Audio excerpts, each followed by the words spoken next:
नमस्कार, आप भारत लाइव देख रहे हैं। मैं हूं आपके साथ निषेध ठाकुर। बिहार में एक बार फिर से नगर निकाय चुनाव की सरगर्मियां बढ़ गई हैं और तमाम जो प्रत्याशी हैं अपने अपने तरीके से चुनाव की तैयारी में लग गए हैं।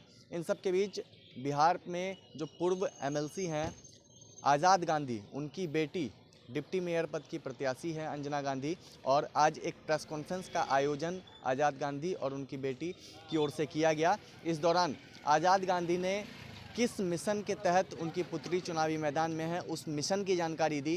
साथ ही साथ लालू प्रसाद यादव का जो ऑपरेशन सफल हुआ है उसको लेकर के भी अपना बयान दिया। साथ ही साथ आज़ाद गांधी की जो पुत्री, जो कि डिप्टी मेयर पद की प्रत्याशी है अंजना गांधी, उन्होंने इस बात को कहा कि कई सारी ऐसी समस्याएं हैं पटना नगर निगम में जिसके समाधान करने की ज़रूरत है, और अगर वो चुनाव जीतती हैं तो उन समस्याओं का समाधान किया जाएगा। सबसे पहले आपको आज़ाद गांधी का और उनकी सबसे पहले आप लोगों को बिहार की जनता को मेरा नमस्कार और पटना वासियों को मेरा नमस्कार। आज आप लोग को पता होगा कि आज हमारे राष्ट्रीय अध्यक्ष माननीय श्री लालू प्रसाद यादव जी का ऑपरेशन हुआ है किडनी ट्रांसप्लांट का, और उस सब की हम लोगों ने, सभी लोगों ने, बिहार वासियों ने, भारत की जनता ने, सभी ने बहुत प्रार्थना की है कि उनका जो ऑपरेशन है वो सफलपूर्वक हो। साथ ही साथ रोहिणी आचार्य जी, जिन्होंने अपना किडनी डोनेट करके एक महान कार्य किया है, उनको भी हम धन्यवाद देते हैं और उनकी भी स्वास्थ्य की मनोकामना करते हैं, जिसके लिए पूजा अर्चना चारों तरफ से सभी वर्ग समाज से उठ के लोग उनके लिए कर रहे हैं। आपको पता है कि लालू प्रसाद यादव जी जो है वो उन्होंने एक आवाज़ दी अति पिछड़े और पिछड़े जाति के लोगों को, और हमें समाज में जो एक सामाजिक असहिष्णुता थी उसको एक धर्रे पे लाने का काम किया। आज उनके स्वास्थ्य में स्वास्थ्य जो उनका अस्वस्थ हो चुके थे, तो रोहिणी आचार्य जी ने एक पुत्री धर्म का पालन तो किया ही, लेकिन हम एक समाज में लोगों के लिए, समाज के प्रति हमारा कर्तव्य होता है, उस कर्तव्य का भी उन्होंने इनडायरेक्टली पालन किया है। वो बिहार की वो आयरन लेडी हुई कि उन्होंने अगर लालू प्रसाद यादव जी स्वस्थ रहेंगे तो हमारी आवाज़ बुलंद रहेगी। नगर निगम का चुनाव है। प्रचार प्रसार लोगों में, देखिए प्रचार तो हो ही रहा है। लोग रिसेप्शन या फिर शादी समारोह या फिर किसी न किसी माध्यम से वो लोगों से जुड़ रहे हैं। जो सामाजिक कार्यकर्ता होते हैं वो सिर्फ इलेक्शन के लिए, इलेक्शन के समय ही लोगों के बीच नहीं जाते। उनका काम है समाज के बीच में हमेशा लगे रहना। प्रचार करने का बहुत सारा तरीका है। आप मास मीडिया है, लोगों के बीच में जाना, ये सारे कार्य जो है सभी लोग अपने अपने स्तर से कर रहे हैं। आप एक मनोचिकित्सक हैं और इस उप महापौर से लड़ने का मुख्य वजह क्या होगा? मनोचिकित्सक मैं डॉक्टर हूँ, समाज की सेवा कर रही हूँ, लेकिन संवैधानिक पद पे रह करके आप बहुत सारी चीज़ों को सुधार सकते हैं। तो पटना नगर निगम को जो स्वर्ग निगम बनाने का सपना है, जिसमें जो टेक्निकल चीज़ें जो लोग नहीं कर पा रहे, आप शिक्षित हैं तो आप उन टेक्निकल चीज़ों को समझ सकते हैं और आप वो काम आगे बढ़ा सकते हैं और कर सकते हैं। इसलिए ये हमारा इसलिए इस क्षेत्र में आने का इसलिए मैं इस क्षेत्र में आई हूँ। आपके प्रमुख मुद्दे क्या हैं? प्रमुख मुद्दा है कि जो पटना नगर निगम को जो जाम की समस्याएं हैं, उस समस्या को सर्वप्रथम दूर करना। आप इन समस्याओं को कैसे हटा सकते हैं, कैसे ख़त्म कर सकते हैं? तो उसके लिए है कि आप पार्किंग की जो व्यवस्था है, जो पार्किंग स्लॉट्स हो वो बने।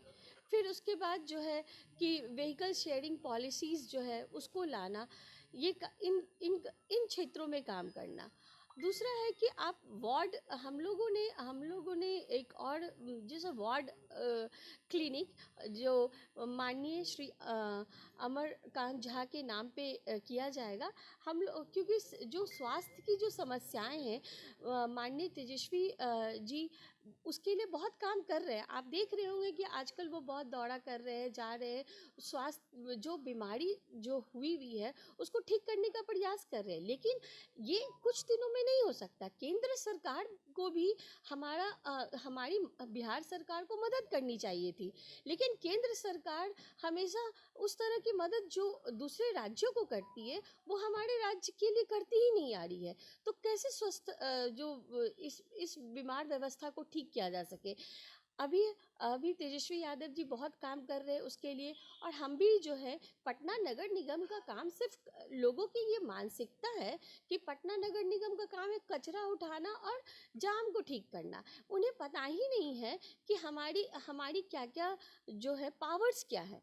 हम अपने वार्ड स्तर पे क्लिनिक भी खोल सकते हैं, तो उस क्लिनिक के लिए हम लोग बात करेंगे और हम उसे खोलने का पूरा प्रयास करेंगे। जीतने के बाद इन कामों को किस तरीके से करवाइएगा आप जनरल स्तर पर? देखिए, आप जब जीतते हैं और जो आपका एजेंडा रहता है, तो आप अपनी सोच को सब लोगों के साथ मतलब बैठ करके समझाते हैं, क्योंकि अकेले आप काम कुछ नहीं कर सकते हैं। तो अगर लेकिन आप जानते हैं कि किसी भी घर में स्वास्थ्य की ज़रूरत सबको होती है, पेयजल की समस्या है उसका समाधान सबको चाहिए होता है, शिक्षा की व्यवस्था सबको चाहिए, ये बेसिक चीज़ें हैं जो हर घर में हर लोगों को चाहिए। तो मुझे पूरा विश्वास है जितने भी मेरे वार्ड काउंसलर्स, मेयर और हम लोग सभी मिल करके एक साथ काम करेंगे, और जो भी जो हमारा एजेंडा है वो हम हर घर घर तक पहुंचाएंगे। किसी पशुपेश में है चुनाव होगा या नहीं होगा? उसके लिए मैं सर्वप्रथम माननीय श्री नीतीश कुमार जी और माननीय उप मुख्यमंत्री तेजस्वी प्रसाद यादव जी का धन्यवाद ज्ञापन करती हूँ कि उनके बहुत अथक प्रयास से आपने देखा है कि अधिसूचना जारी हो चुकी है कि क्योंकि हमें हमारी न्यायपालिका का हमें आदर और सम्मान करना चाहिए। उन्होंने एक ऑर्डर पास किया, विलम्ब हुआ चुनाव में, उसके लिए जो भी प्रक्रियाएं जो थी जिसका हमें पालन करना था, सरकार ने सारी प्रक्रियाओं को पालन करते हुए और हमारी जो प्रॉब्लम्स हैं लोगों की, कि ताकि नगर निगम का जो इलेक्शंस है वो सब निर्धारित समय पे हो सके, इसलिए उनका धन्यवाद दे रही हूँ। और उन्होंने ये इस चीज़ को सफलतापूर्वक कायम भी किया, और जो अति पिछड़ों के लिए जो सीटें जो पहले आरक्षित थी उनके लिए काम करना, नीतीश कुमार जी ने वही काम किया, और हमारा इलेक्शन भी हो रहा है। अब पशुपेश की स्थिति के बारे में देखिए कोई कुछ नहीं कह सकता है, हम नहीं कह सकते अभी 2 मिनट के बाद हमारे साथ क्या होगा, लेकिन जो अधिसूचना जारी हो चुकी है कि 18 तारीख को एक इलेक्शन होना है और 28 तारीख को इलेक्शन होना है, तो हम तो उसमें कायम रहेंगे। सबसे पहले तो हम इस देश की महान जनता को हम बधाई देना चाहते हैं कि पूरे लोग तन से मन से जिसको जो बना सभी धर्मों के लोगों ने पूजा की, अर्चना की, किया, हवन किया। आज देश की जनता का मनोकामना पूरा हुआ कि आज राष्ट्रीय अध्यक्ष जो काफ़ी आवाज़ थे हिंदुस्तान के, आज बेचारे जो इनका ऑपरेशन सफल हुआ। हम पुनः हम राष्ट्रीय अध्यक्ष को यथाशीघ्र स्वस्थ एवं कुशल होने की हम कामना करते हैं कि पटना नगर निगम का चुनाव बिहार सरकार ने आयोग के माध्यम से 30 तारीख और 18 तारीख का डेट निर्धारित हुआ है। हम तो सबसे पहले इस सूबे के मुख्यमंत्री और डिप्टी सीएम साहब को बधाई देना चाहते हैं कि जिन्होंने लोकतंत्र की रक्षा का काम किया है। आपको पता होगा कि जो पटना नगर निगम है उसका कार्यकाल, प्रशासनिक कार्यकाल 6 महीने का था। 6 महीना के बाद काफ़ी अड़चने, समस्याओं का सामना सरकार को करना पड़ता है। जो हमको जो है वित्त आयोग से जो राशि मिलनी चाहिए भारत केंद्र सरकार के द्वारा, वो भी नहीं मिल रहा है, क्योंकि जब तक चुनाव नहीं होगा तो हम लोगों को कोई समस्या, पटना का विकास नहीं होगा। तो समय पर चुनाव कराना सबसे प्रथम प्राथमिकता आयोग का था, और सरकार ने काफ़ी पहल किया। इस राज्य की जो पार्टियां हैं, विपक्ष की पार्टियां हैं, जो अति पिछड़ा समाज के प्रति घड़ियाली आंसू बहाती है, उसका मंशा हम लोगों को स्पष्ट नज़र नहीं आता है कि उसकी सोच क्या है, वो क्या चाहती है। बिहार में चुनाव कराना चाहती है या विकास में बाधक चाहती है। एक तरफ भारतीय जनता पार्टी के लोगों का कहना है कि नहीं, चुनाव होना चाहिए, अति पिछड़ा का आरक्षण मिलना चाहिए। जब नीतीश कुमार जी ने सारे पैटर्न को, जिस तरह से मध्य प्रदेश में सारी प्रक्रियाएं पूरी हुई, मध्य प्रदेश में भी आयोग का गठन हुआ, उसको डेडिकेटेड कमीशन कहते हैं, और उस कमीशन के गठन के बाद लोगों ने सरकार को रिपोर्ट दिया, कोर्ट को रिपोर्ट दिया, उसके आधार पर चुनाव हुआ। तो हिंदुस्तान में बिहार भी है और हिंदुस्तान में मध्य प्रदेश भी है। तब मध्य प्रदेश इसीलिए अभी अछूता नहीं है कि वहाँ भारतीय जनता पार्टी की सरकार है, वहाँ कोई बोलने वाला नहीं है। अगर यही नीतीश कुमार जी भारतीय जनता पार्टी के साथ रहते तो कोई समस्या नहीं आता, इनके एक भी लोग आवाज़ नहीं उठाते। आज आवाज़ उठा रहे हैं कि हम अति पिछड़ा के साथ नीतीश कुमार अत्याचार कर रहा, शोषण कर रहा। नीतीश कुमार जी और क्या करते, इन्होंने समय पर चुनाव, जो आरक्षण आज से नहीं लागू है, बहुत पहले से लागू है, उसी पैटर्न्स पर हमने जो चुनाव का घोषणा जो शुरू में किया था, जो सरकार की थी, वो हम लोग कमीशन के रिपोर्ट के आधार पर ही किया था। वहाँ भी पहले से भी कमीशन काम कर रहा था मध्य प्रदेश की पैटर्न पर। तो हमको तो लगता है कि भारतीय जनता पार्टी को अपना मंशा क्लियर करना चाहिए जनता के बीच में कि अति पिछड़ा को क्या आप आरक्षण के पक्ष में है कि नहीं पक्ष में। वो किस तरह की बात करते हैं समझ में नहीं आ रहा। इसलिए सरकार जो है बधाई के पात्र है कि सारे जितने भी लोगों का आरोप और प्रत्यारोप था, नियमानुकूल माननीय उच्च न्यायालय और उच्चतम न्यायालय के जो अनुपालन करते हुए जो चुनाव कराया, सरकार और आयोग दोनों बधाई के पात्र है। हमको जो लग रहा चारों तरफ जो हम लोग देख रहे हैं, और सरकार की जो मंशा स्पष्ट है, जिस तरह से सरकार मुस्तैदी के साथ लोग जो है काम कर रहा, चारों तरफ जो अपना पेट्रोलिंग व्यवस्था होनी चाहिए, गश्ती दल का गठन होना चाहिए, उस तमाम जिलाधिकारियों को निर्देशित कर दिया गया, सब लोग कर रहे हैं। चुनाव मैं आपको दावे के साथ करता हूं कि 18 तारीख का जो चुनाव है और 28 तारीख का चुनाव है, जिसकी गिनती 30 तारीख को सही समय पर होगा और शांति तरीके से चुनाव होगा। हम लोग जिस तरह से पटना नगर निगम में डिप्टी मेयर की पद पर डॉक्टर अंजना गांधी एक मिशन के तहत चुनाव लड़ रही है, उसका एक मिशन है कि हम पटना को किस रूप में ले जाना चाहते थे। मैं पटना के बारे में इतिहास की दिशा की ओर ले जाना चाहता हूं कि पटना दुनिया का सबसे सुंदर शहर था। आप इतिहास के बहुत बड़े छात्र रहे हुए हैं। आप देखें कि चाइना का जो यात्री फहियान साहब जब इस देश में आए थे और उस देश से उनको जाने का नहीं मन कर रहा था कि हम हिंदुस्तान से और पटना से लौटे।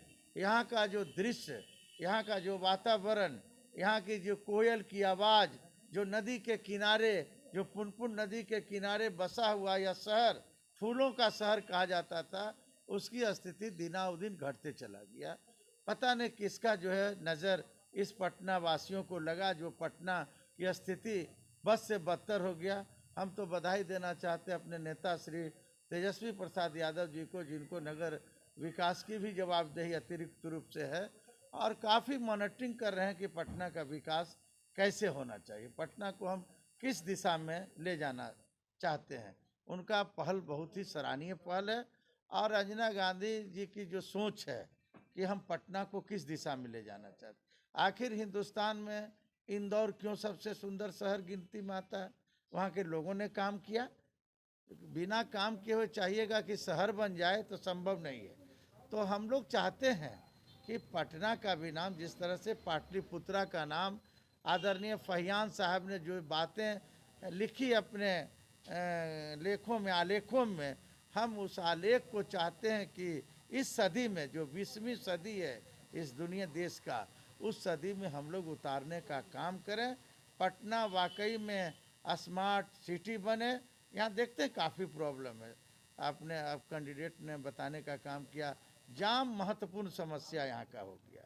अगर किसी को अगर कोर्ट में जाना हो, हॉस्पिटल में जाना हो, तो उसकी समय सीमा नहीं है, घंटों लग जाता है। इस परेशानी को दूर करने के लिए हम लोग को जो है कम से कम वाहनों के लिए रख रखाव के लिए पार्किंग जोन की स्थापना होनी चाहिए। जैसे दिल्ली में है, बम्बई में है, अन्य शहरों में भी पार्किंग जोन बनाया गया है। तो हम लोग चाहेंगे कि कोई भी मार्केट कॉम्प्लेक्स बने या कोई दुकान का इकाई संचालन हो या कोई अगर वाहन खरीद रहा हो तो पार्किंग जोन अनिवार्य है। पहले हम दूसरे राज्यों में देखते हैं क्या है कि अगर कोई मालिक अगर कोई गाड़ी खरीदना चाहता है तो सबसे पहले उसको पार्किंग का सर्टिफिकेट देना पड़ता है कि वाकई में आपके पार्किंग की व्यवस्था है कि नहीं है। अगर इन मुद्दों पर गाड़ी खरीद लेना बहादुरी नहीं है। गाड़ी को हम खड़ा कहाँ करें, रोड पर खड़ा कर देते हैं, रात दिन जाम हो जाता है, व्यवस्था जाम हो जाता है। तो इसको निजात दिलाना डॉक्टर अंजना गांधी का प्रथम प्राथमिकता। दूसरा अहम समस्या क्या है कि यहाँ के लोग काफ़ी गरिष्ठ हैं, जो बड़े बड़े हॉस्पिटल में जाना दुर्लभ हो जाता है, समय भी लगता है, ट्रैफिक का भी सामना करना पड़ता है हम बिहार की पटना की जनता को।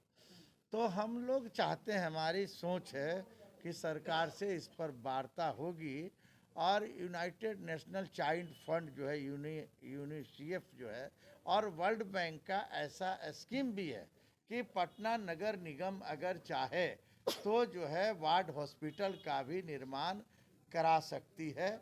इसके लिए हम लोग पहल करेंगे कि बहुत सा रोगों का इलाज वार्ड स्तर पर हो जाए।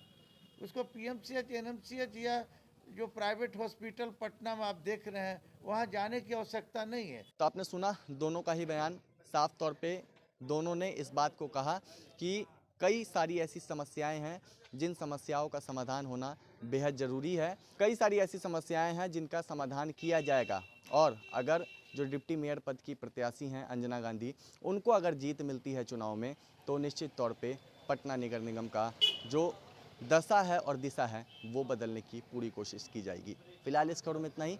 कैमरे के पीछे मेरे सहयोगी सूरज और मुझे दीजिए इजाज़त। नमस्कार। अगर ये वीडियो पसंद आई और वह बिहार के राजनीति और बिहारियत से सरोकार रखेनी तो सब्सक्राइब बटन दबा के चैनल के सब्सक्राइब कर ली। ओजे एगो घंटी बा, ओकरा बटन दबा देला से कुल सटीक और मारक खबर रुआ मुफ्त में मिल जाई।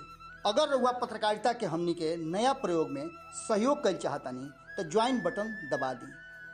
पेटीएम नंबर नोट कर ली 9386816700। धन्यवाद।